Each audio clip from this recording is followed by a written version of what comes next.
The last few weeks have, I guess, been a little bit heavy. We've been tackling some big subjects and some big topics. And when Marion and I were talking about what I was going to talk about this morning, she said, can we just talk about hope? Can we just talk about how we get to hope and how we can be hopeful through all of this? And I thought, that's a really good idea. I think that's what we need to talk about. But of course, you all know me well enough to know that it's going to be a bit of a journey to get there, right? So fasten your seatbelts a little bit, but that's it. We have been through so much. How do we cultivate, maintain a sense of hope?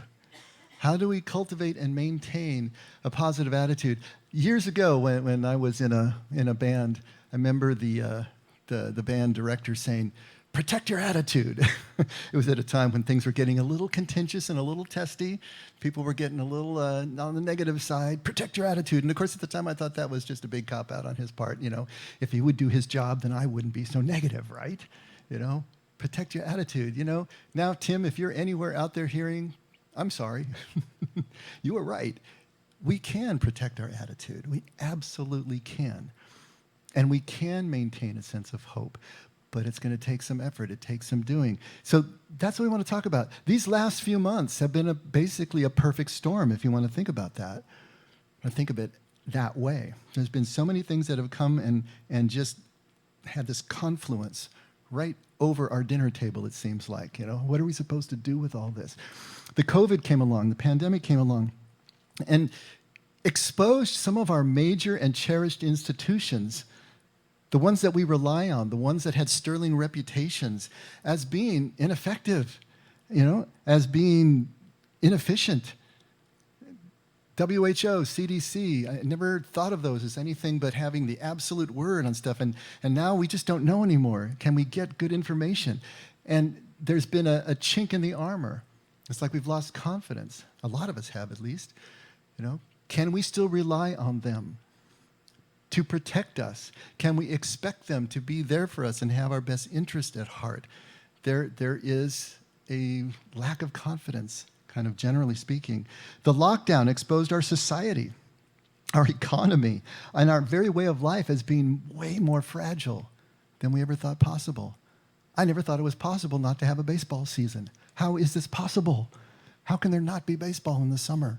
Things that you just thought were absolutely there and would always be there, and suddenly we realize that they are unstable, maybe even illusory, the stability that we thought was there in our society. One thing that just kind of flashed is I realized as we locked ourselves down is that the government is basically living paycheck to paycheck. I never thought of it that way before. We're all supposed to have 3 months of earnings in the bank, right? So we can rely. Does the government have that? I don't think so. As soon as everything stopped, they're in panic mode. They're living paycheck to paycheck. Some of these things have shaken our confidence again. Can we rely on our society? Can we expect our society to protect us, to remove the risk in our lives? The lockdown has exposed the cracks in our own families, in our marriages, in our homes. As the stress has gotten worse, we get more of what we've got. And a lot of people have found that the relationships have been frayed and tattered and pulled to the breaking point. That has been exposed for us. The civil unrest that followed the COVID and the lockdown, maybe this is just me, but it's exposed a lot of our leaders as being ineffective, as having an inability to act, to have any solutions that would be in our best interest. And so once again, can we rely on them? Can we expect them to protect us, to remove the risk in our lives? And so this perfect storm, at least for me again, has been experienced kind of as this strange juxtaposition. Because on one level, here, especially in Orange County, life seems kind of normal. I mean, the sun is shining. You can go to the store and there's stuff on the shelves. There's gas in the car. The basic pieces of life are there. You can walk down the streets and it's still orderly. But underneath it all, there's this growing disturbance, this wondering, this loss of confidence, growing unrest that is affecting our emotions, affecting our thought patterns, affecting our behavior patterns. A lot of the people that I'm talking to are being affected in just this way. There's a lot of depression, anxiety, stress being expressed to me.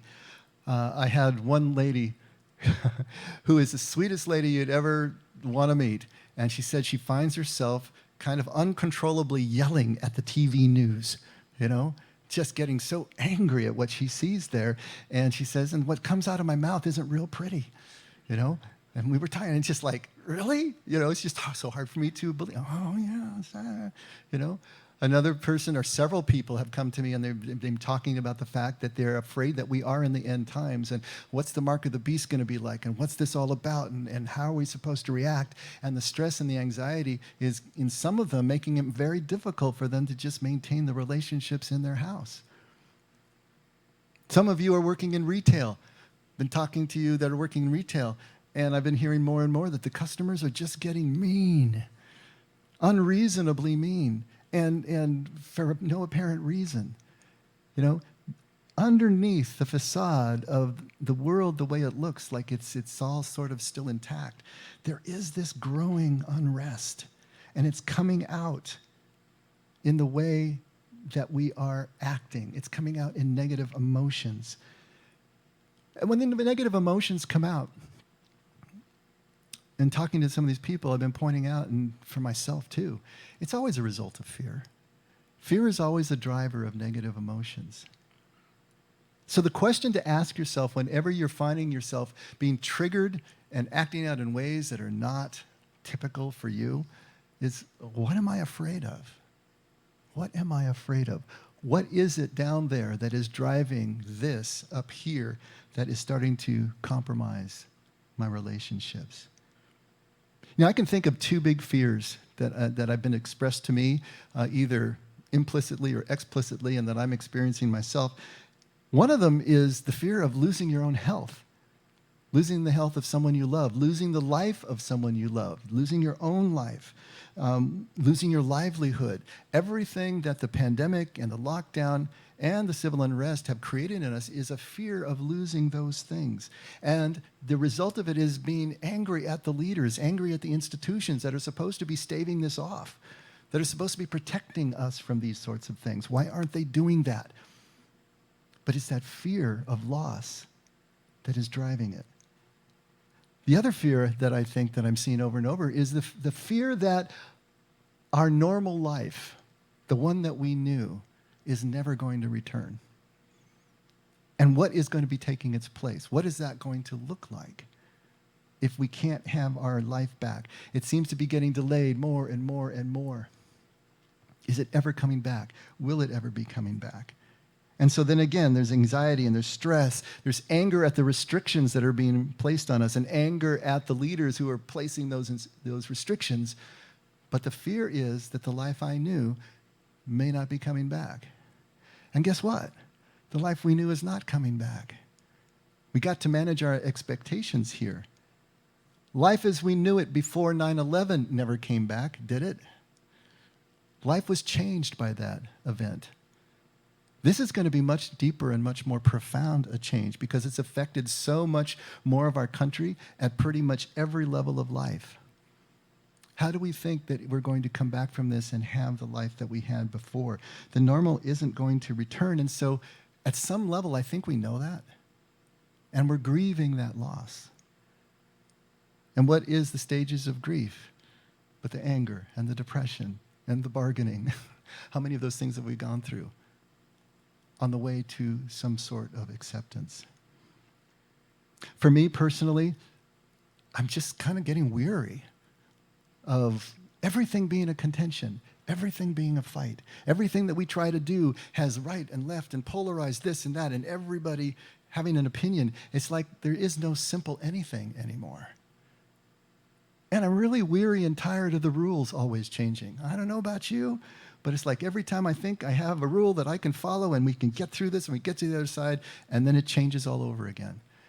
And that's not necessarily anybody's fault. We're following the curve of the virus as well. But my gosh, where is there some solid ground to stand on here?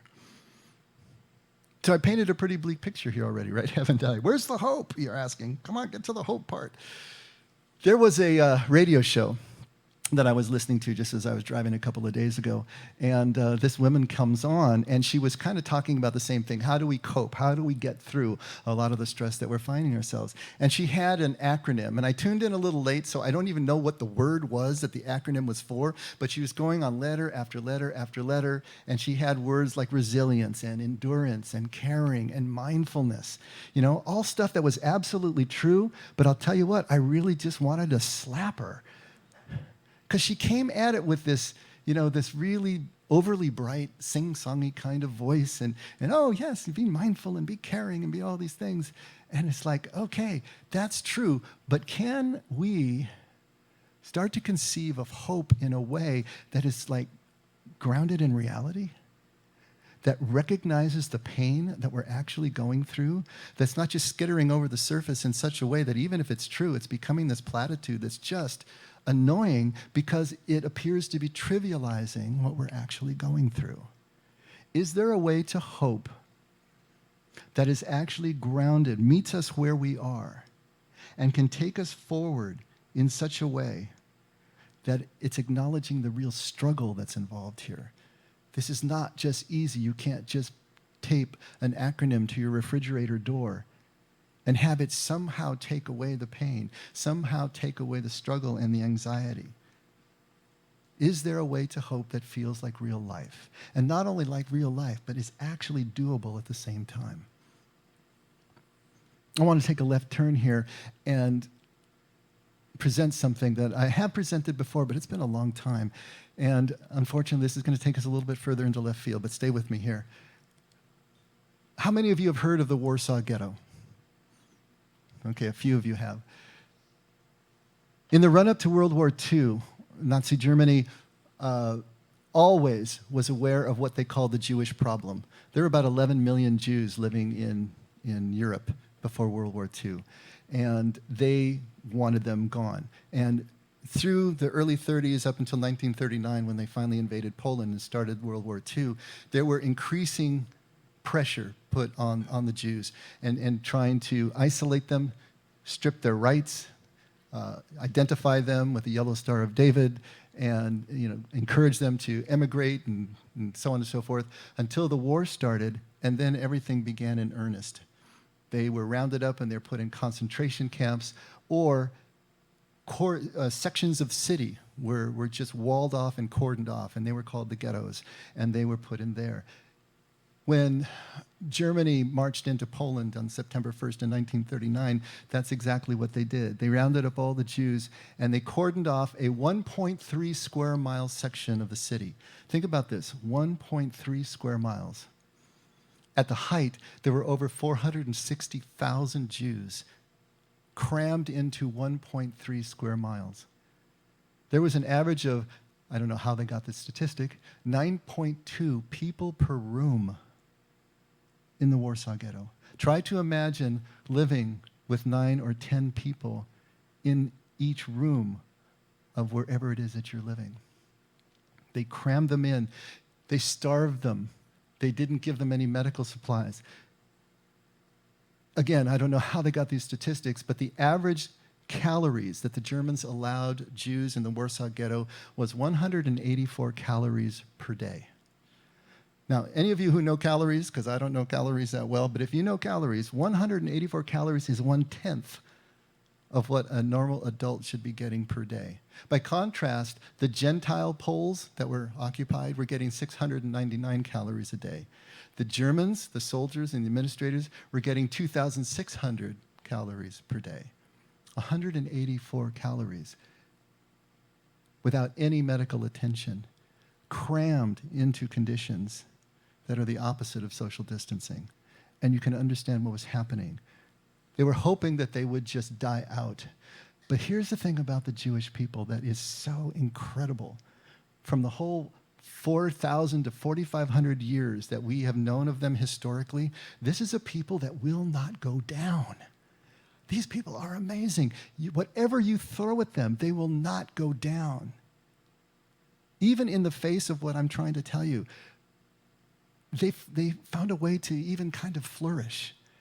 A black market arose, of course, for food. 80% of what those Jews were eating was through black market smuggling across the brick walls and the makeshift barriers and razor wire and everything that the Germans put up. And it was mostly the children that would find ways to crawl through the barriers and get to the other side and get what they needed from sympathetic Aryans, Gentile Poles on the other side. Or eventually they started having secret workshops where they made products that then they were trading for food, and the kids were bringing sometimes hundreds of kids a day, sometimes several times a day, crossing the barriers, going to the other side, bringing things back, sometimes bringing loads that weighed as much as they did. But they found a way to be able to keep the supplies going, to try to keep. And as they continued to work, the Germans kept squashing them further and further down, and yet they kept coming back. They put together underground hospitals, soup kitchens, orphanages, recreation centers, libraries, a symphony orchestra. They had a symphony orchestra underground. Those workshops we talked about, synagogues, schools, and spiritual leaders. They created a whole underground society that had all the bits and missing pieces that were being restricted and taken away from them. And the Germans realized everything that they were doing was still not working. And so finally, they had to implement the final solution, which you may have heard about, which is then to deport them into the death camps and simply kill them. Statistics you'll usually see is that 6 million Jews were killed out of the 11 million. But sometimes some people say that number is too low and it doesn't account for other killings. This is a people that to me has always been amazing because they have been able to take some of the greatest flights of spiritual advancement under some of the worst conditions. And their spiritual leaders were amazing. The spiritual leader of the ghetto was a rabbi, and his name was Kalonymus Kalman Shapira. He was a Hasidic Jew, contemplative, a mystic, So right away he's got my attention, right? But when the Germans first aerial bombed Warsaw before they came in on the ground, his only son and his daughter-in-law and his sister-in-law were all killed in the bombing. When the Germans finally came in, he was rounded up and put into the Warsaw ghetto. He immediately went to work, though. He was adamant. He spent an amazing amount of energy, all of his energy, to try to maintain Jewish life under these kind of circumstances. He ran a secret synagogue. He had a school. He taught young people. He taught everyone, and they had their services. He developed ways to continue to have kosher weddings. There were still weddings going on in the Warsaw ghetto. He found the way to do mikvah, which were baptisms and cleansings for the people. He put so much energy into making sure that their life continued on. As the war was winding down and the Germans were realizing everything they were doing wasn't working, and they started sending the people to concentration camps, he was able to avoid all those until pretty much the very end. And then he got sent to a work camp, and he was given an opportunity to escape. And he refused. He wanted to stay with his people. And he was eventually shot when the entire camp was obliterated before they could be liberated. How do we know anything really about him? I mean, it's not like there was a lot of news coming out of the Warsaw ghetto. Everything that he wrote, he compiled into a book. And he called it Innovations on the Torah, which is a real interesting, just very simple name. Innovations on the Torah, but it's so important to think about that. The innovations that he was writing about was how he had to adapt everything that he believed in, everything that they had done for thousands of years in this particular situation. And so it was a compilation of sermons and teachings that he had given to his students and in synagogue. And when he realized that the end was coming, he took that along with a lot of the other documents that the spiritual leaders and all the administrative leaders were compiling, and they sealed them into milk canisters and buried them. After the war, construction workers found them, and they were unearthed, and we got to get a little bit of a view into what was going on at this time. How these people were able to continue to find hope, continue to find a way forward in what are the absolute worst conditions that you could ever imagine. I wanted to read to you just a little bit of what Rabbi Shapira says. This actually comes from a book called The Zookeeper's Wife, and some of you may have seen the movie on that as well. But the author talks about that the weak, the sick, the exhausted, the hungry, the tortured, and insane all came to Rabbi Shapira for spiritual nourishment, which he combined with leadership and with soup kitchens.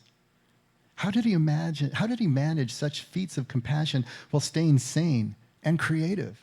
How did he keep those innovations going, right? By stilling the mind and communing with nature. This is a direct quote from Shapira. One hears God's teaching voice from the world as a whole.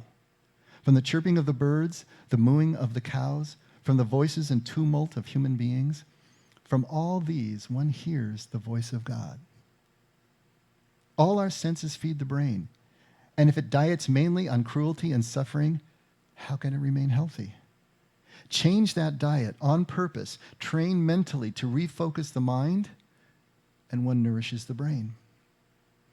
Rabbi Shapira's message was that, even in the ghetto, common people could temper their suffering in this way, not just monks and ascetics and rabbis. And it's especially poignant that he chose for meditative practice the beauty of nature, because for most people in the ghetto, nature lived only in memory. No parks, birds, or greenery existed in the ghetto, and they suffered the loss of nature like a phantom limb pain, an amputation that scrambled the body's rhythms, starved the senses, and made basic ideas about the world impossible for children to fathom. Do you see what he's doing here? Think about Paul at Philippians. Philippians 4, verse 8. Finally, brethren, whatever is true, whatever is honorable, whatever is right, whatever is pure, whatever is lovely, whatever is of good repute, if there is any excellence, and if anything worthy of praise, dwell on these things. Think on these things. Do you see how Paul is saying the exact same thing that Rabbi Shapira is saying? Find the beauty, find the connection, find the goodness. Dwell on that. It will be there.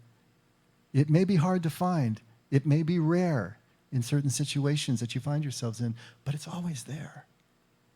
And since there's only one source of goodness in this entire universe, when you find the good, in whatever way you find it, you're looking at the face of God.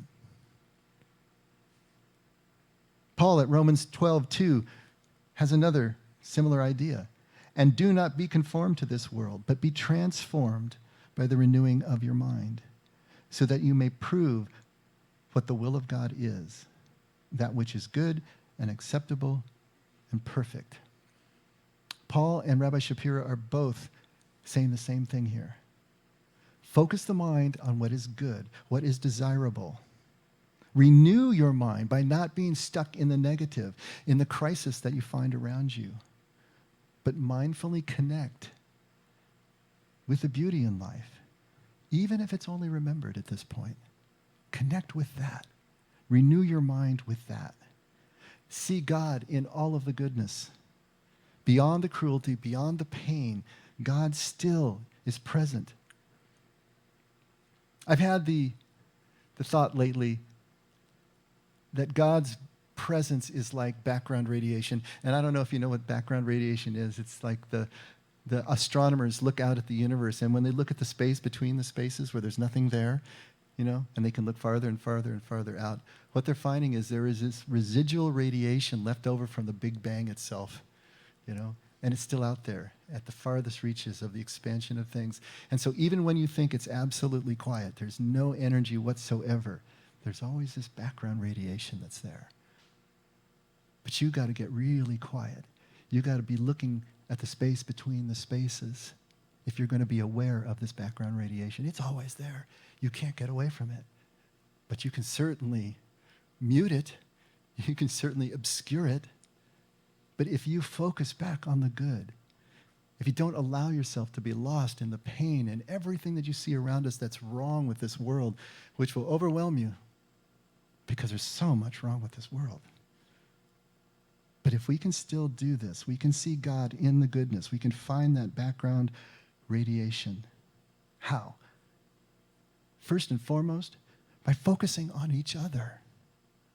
On each other. Grounded in maintaining our daily life. How did Shapira do what he did? It wasn't esoteric. It wasn't just out there in the ether someplace.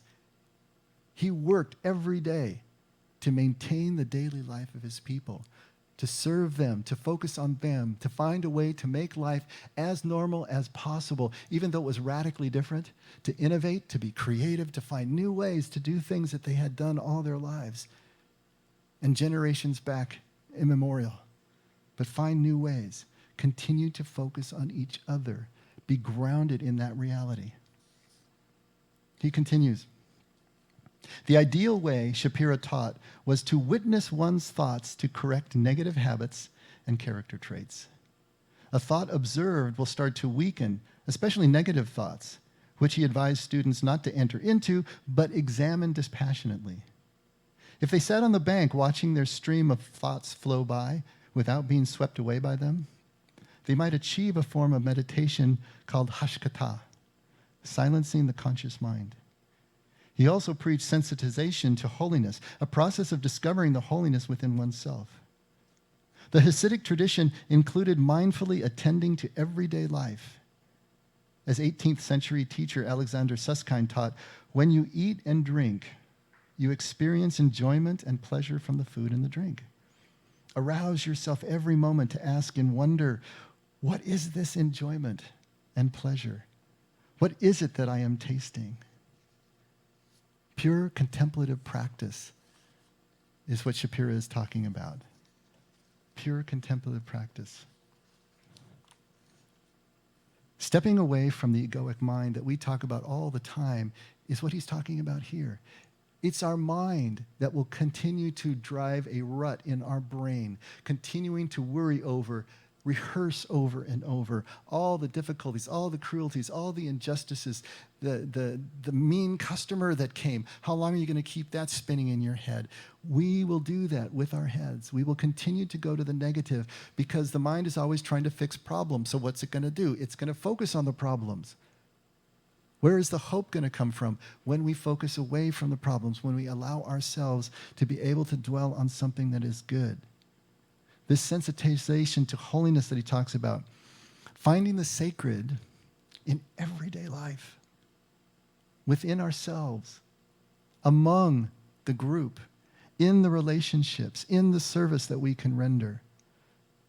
Some of these greatest flights of human faith that we're talking about occurred under the most hideous circumstances.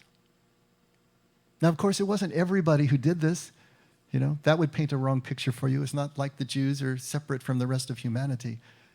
And there were those who were collaborators with the Nazis. There were those who were actually involved in criminal enterprises, and they lived much better than the rest of the people. They were able to achieve a kind of wealth through their activities, right? And some of them lost their faith. Some of them got completely worn down. Shapira is very honest in his writings. He describes the deterioration of the people's faith in some quarters, and he was the one working against that, trying to reestablish the hope.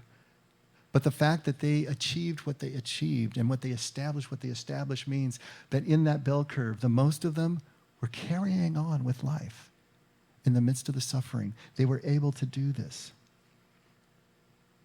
And what are the lessons from the ghetto that we can learn?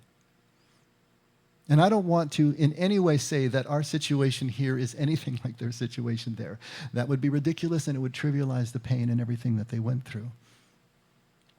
But the principles that they used, the innovations and the creativity that they used to get through their circumstances with faith, with hope enough to continue on, to keep putting one foot in front of the other, to continue to have weddings and baptisms into their faith.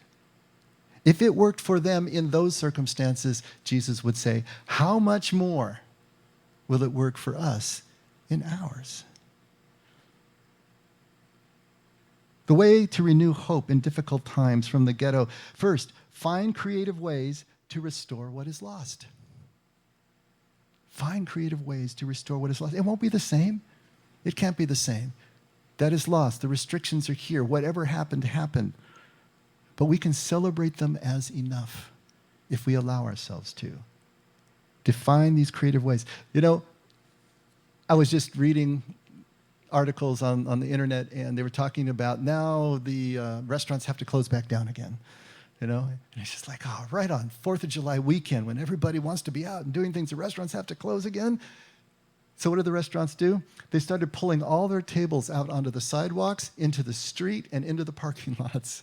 And one woman said, I have never seen my city so alive as it is right now.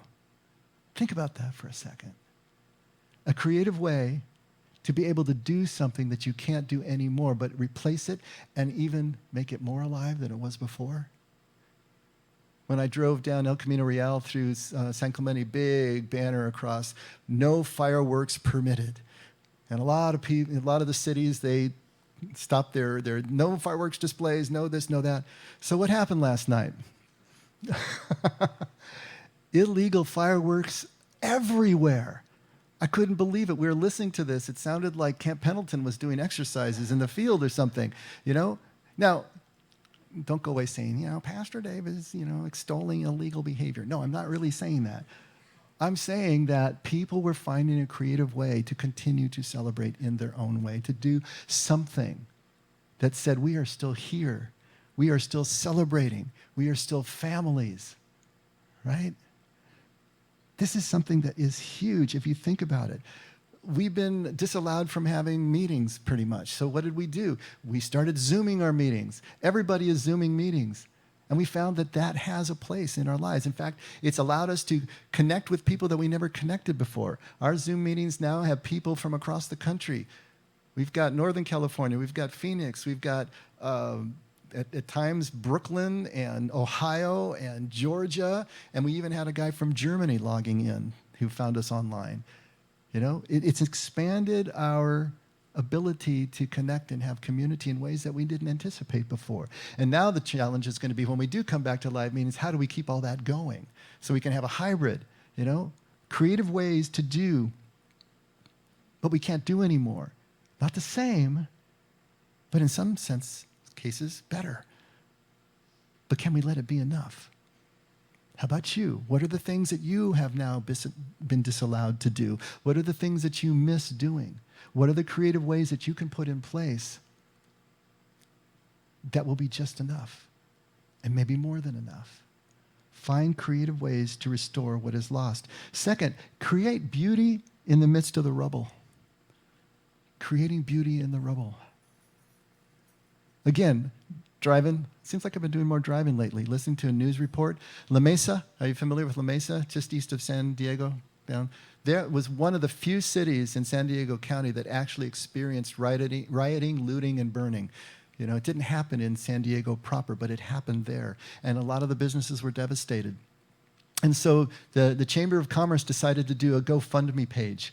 And their goal was to raise $50,000 that they could distribute somehow within the businesses in downtown La Mesa that were affected. They've got over $250,000 and counting in that fund right now. And when they got to go down and actually start handing out the checks, many of the business owners were so overwhelmed they just were reduced to tears. Volunteers have been coming out of the woodwork to help clean up and fix up those businesses in La Mesa. In many cases, the volunteers are getting there long before the business owners get there themselves. They show up and they've got this army of people. There have been so many volunteers some days that there's a lot of volunteers just standing around for there's nothing for them to do. Creating beauty in the rubble. Reestablishing the sense of community that somebody actually cares. They know now that people care about their community and each other in a way that they never knew last January. Creating beauty in the rubble. What is it that we can do? Not all of us can go down and clean up shops, but what is it that we can do to create beauty where it seems that there is rubble? Maybe metaphorically in our case, but not always. To find spiritual connection lived through each other. Spiritual connection, but this is most important, not in an abstract way, not in just an ethereal way, but to find spiritual connection lived through each other, grounded in daily contact, grounded in daily service and connection with each other. We got to still be able to see God present and active and alive in each other, in the goodness that is still present in us. When we see people showing up for no other reason than to help the businesses downtown and giving that time, giving that energy, giving their resources, that is a good that only ultimately comes from God. God is the only source of good, only source of selflessness. Can we see God in each other? Yesterday, I got to a pretty burned low place. I'm going to say burned low place. And everything in me just wanted to shut off and just go lie down or watch some dumb movie or something. I decided to go the other direction to actually practice what I preach, and I went for a walk. All right? So I started out and I started walking, and it was one of these desert days, It's just crystal clear, and the sun is warm but not overly hot. There's a breeze coming off the ocean. I mean, everything was just brilliant. The colors were almost just, what's the word for the black light? Why can't I hear that? Well, luminescent, let's just say. They were just rocketing off like black light colors. And as I'm walking, I'm hearing the sounds of people in their backyards, and they're barbecuing, and they're laughing, and there's music playing, and then I can smell the smoke from the barbecue coming over, and I'm hearing the laughter and everything, and I'm realizing they're finding a way. They're finding a way to live their lives. They're finding a way to enjoy their families and express their connection. And then if I had eye contact with anybody, they'd call out to me, "Happy 4th of July," and I'd call back, "Happy 4th of July," and then the dogs and the this and that. There was this sense of just absolute connection, people just living and cooking and laughing, calling out to me, finding a way to be human within the restrictions that they find themselves. And it's so important for us to remember that bell curve that we talked about, right? That distribution curve. Most people are in the middle of the curve. Most people are simply decent people, living their lives, loving their families, loving their country, loving as best they can, and wanting the best for everyone. We forget that sometimes because these people don't make the news. No. Can't put eyeballs in chairs for something that's just in the middle of the curve. It's the extremes that get the attention. We see those on the news all the time. Social media is self-fulfilling in that way. It's going to be the extreme views that are going to get the attention, that are going to draw our eyes. But those people that are just salt of the earth people, that are living their lives in a way to create beauty in the midst of everything that's here, they are there. If they weren't, then the sky really would be falling. If they weren't, the trains would no longer run on time. The fact that our society is still holding together as well as it is because most of us, most of the people, are decent and good people trying to do best by their lights. We need to see that. You want hope? See that, which means you have to look beyond the headlines, beyond the social media flash. They're there. How do we get back to them? We've got to start with each other. How else are we going to do this? Do you realize that we are God's gift to us? Does that make sense to you? God has gifted us with each other. He has implanted himself in each one of us and gifted us to each other. Can we see that? Can we start to see that in each other, the good is still possible? We can see God's promises in the progress of their fulfillment in each other. And one of the most hopeful passages for me in the entire Bible is right at the end. Revelation 21. It's the scene where the New Jerusalem is coming to earth. Revelation 21, starting at verse 5. Then I saw a new heaven and a new earth. For the first heaven and the first earth passed away, and there is no longer any sea. And I saw the holy city, New Jerusalem, coming down out of heaven from God, made ready as a bride adorned for her husband. And I heard a loud voice from the throne saying, Behold, the tabernacle of God is among men, and he will dwell among them. And they shall be his people, and God himself will be among them. And he will wipe away every tear from their eyes, and there will be no longer any death. There will be no longer any mourning or crying or pain. The first things have passed away. And he who sits on the throne said, Behold, I am making all things new.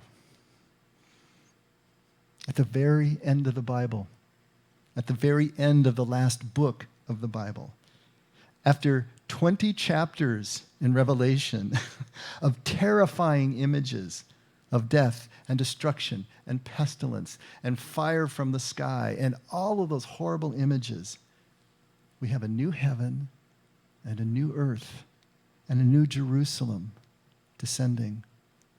Everything that was lost is restored. No matter what happens, our God is trying to get through to us. No matter what happens, nothing is ever lost. It's not lost. It changes form, but it's not lost. Our physicists know this. All the matter, all the energy that exists in this entire universe is fixed and finite. No more is being created, and nothing is being lost.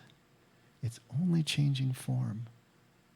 Back and forth and back and forth. Our God is always on the throne saying, Behold, I am making all things new. You want hope in life? Can you break through everything that is pressing on you negatively to see that truth in each other? Where do we see God's constant renewal, his constant changing of form? Where can we see that? Where do we go to see that? In each other. Where do we see where this renewal is taking place? Where do you see people actually changing fundamentally? Being renewed, being born again. It's each other where we're going to see this truth. How do we make this real in our lives? In our lives. In each other. How do we keep it from becoming a platitude, from becoming so trivialized that it seems to have no connection with the real life and the real pain and the real situations we find ourselves in? In each other. That's where it becomes real. If we ground ourselves in real life, in God's life, it's only because we're grounding ourselves in each other's lives. That's the way this works. It's the only way that this can work. You know, nothing focuses the mind like a deadline. Don't we know this? Don't we sometimes create the deadline for ourselves so we can be more focused? I know I do. That's why I'm always working on the message until 1:30 in the morning on Sunday, because I'm creating the deadline. Nothing focuses the mind like a deadline. And so when a person gets to the end of their life, they know that they are at the end of their life, and they are speaking to you with what probably will be the last words that they ever get to say to you. Don't you think that maybe that's something you would want to listen to really hard? The last words as someone speaks to you is everything pent up, everything in them, everything that they've accumulated that they want to say to you. I know some of you have heard the story of the Gospel according to Lou, my friend Lou Sowers. And for those of you who haven't, or just to review, he was a great friend of mine and Marion's at a church that we were at previously. And he had diabetes, and he got to the point in his life where the dialysis was just too much, and he just said no more. And he stopped the dialysis. And so at that point, of course, the clock was ticking. And he had to go into the hospital. And the last time that Marion and I saw him, we visited him in his room, and he was there, and he was Still looking pretty good for him, but we could see the toll that it was taking on him. And we talked for a while, and when we realized he was getting tired and we needed to go, as we got up to leave, he stopped us and he took all of our hands in his hands. He was holding our hands. And he looked right into our eyes. And he said, love each other. Just love each other. And then he waited a beat and he said, and kid around a little bit. Love each other. Just love each other. And kid around a little bit. And that were the last words that I heard my friend Lou say. When Jesus is in the same position and he's giving the last words to his closest friends and followers at the Last Supper, what does he say? With that same intensity, with that knowing that he's leaving the last thing that he can leave them, right? Before they go through their own trials in life. At John 13, verse 34, he says, a new commandment I give to you, that you love one another, even as I have loved you, that you also love one another. By this all men will know that you are my disciples, if you have this love for one another. Two men giving last words to the people they love, and they say the exact same thing. Love each other. It's in each other that you will find everything that you need, because in each other you will find your God. In each other you will ground the knowing of your God, the relationship with your God, in what is real in this life. Apart from this, there is no knowing of God. It's in each other. What would be the most important thing that you would want to say to someone for the last time? What would you want to leave them with? The last words of these two men are ringing, and it's all about each other, focusing on each other, loving and cherishing each other, finding our purpose, our meaning, our identity, our God in each other. We need to renew our hope. We need to find trust in difficult times. What Jesus is saying, what Rabbi Shapira is saying, what Paul is saying, what my friend Lou is saying, is that our hope is right here in each other. We are God's gift of himself to us in each other. If we start there, we will find this hope, and we will be able to persevere and endure and even thrive whatever circumstances we find ourselves in. Let's pray.